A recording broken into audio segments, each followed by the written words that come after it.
আসসালামু আলাইকুম। আজকের নতুন আরেকটি ক্লাসে সবাইকে স্বাগতম।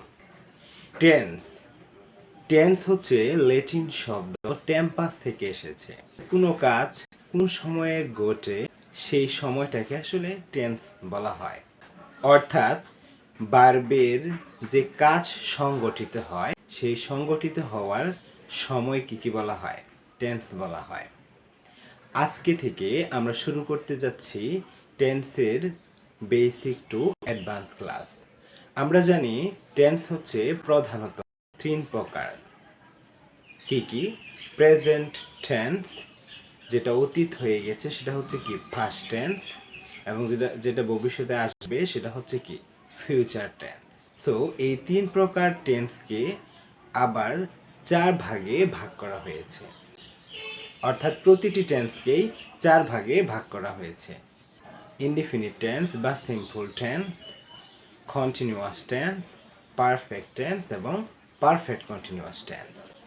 12টি টেন্সকে ইনশাআল্লাহ আমরা 12টি ক্লাসে শেষ করব, এবং প্রতিটি ক্লাসে এমনভাবে শেষ করব টেন্স নিয়ে পরবর্তীতে আমাদের যেন কোনো সমস্যা না থাকে।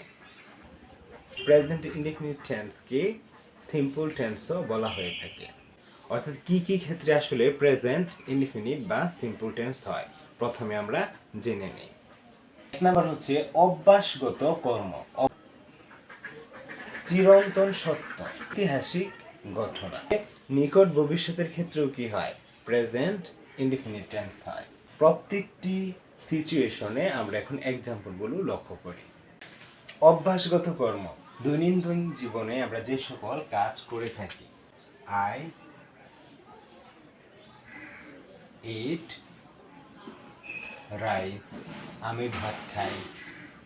I get up early in the morning. অনুরূপভাবে চিরন্তন সত্য, সূর্য পূর্ব দিকে ওঠে। The sun rises in the east. নিকট ভবিষ্যৎ, এটা দুই ভাবে করা যায়। ভবিষ্যৎ টেন্সেও ফিউচার টেন্সেও করা যায় এবং প্রেজেন্ট টেন্সেও করা যায়। যদি বলি আমি তোমাকে আগামীকাল সাহায্য করব, সেই ক্ষেত্রে বলতে পারি আই হেল্প ইউ টুমরো, আমি আগামী তোমাকে সাহায্য করব। আবার ঐতিহাসিক ঘটনার ক্ষেত্রে অতীত হয়ে গেলেও সেটা আমরা প্রেজেন্ট ইনডিফিনিট টেন্সে ইউজ করব। সম্রাট Shahjahan builds the Taj Mahal. Affirmative বা হাবিত, আই প্লে ক্রিকেট, আমি ক্রিকেট খেলি। তার মানে এই ক্ষেত্রে আমাদের স্ট্রাকচারটা হচ্ছে সাবজেক্ট প্লাস বি1, অর্থাৎ ভার্বের বেস ফর্ম। আর ভার্বের বেস ফর্মের সাথে আমাদের কখনো কি এস বা ইএস যুক্ত হতে পারে, অবজেক্ট বা এক্সটেনশন বা কমপ্লিমেন্ট অবজেক্ট দিয়ে রাখি। অবজেক্ট। এখন যদি বলি ক্রিকেট খেলে, তাহলে কি হবে? He plays cricket.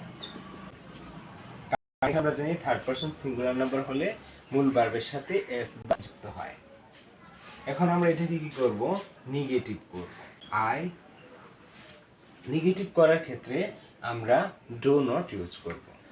Do not play cricket, আমি ক্রিকেট খেলি না।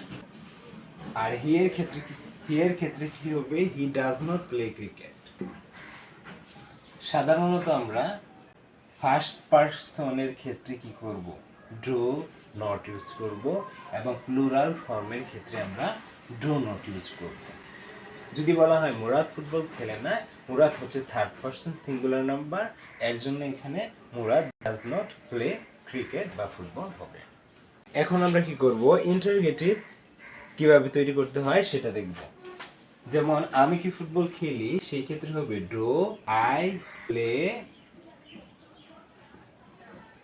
সে কি ফুটবল খেলে, সে ডাজ হি প্লে ফুটবল। যখন ইন্টারোগেটিভ করব তখন শুধু ডো বা ডাজটা সামনে নিয়ে আসব। যখন আমরা নেগেটিভ ইন্টারোগেটিভ করব সেই ক্ষেত্রে আমরা লিখতে পারি আমি কি ফুটবল খেলি না, সেই ক্ষেত্রে লিখতে পারি do not I play football.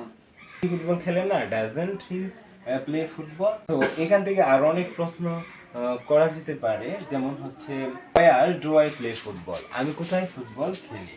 আমি কেন ফুটবল খেলি, why do I play football. আমি কিভাবে ফুটবল খেলি, how do I play football.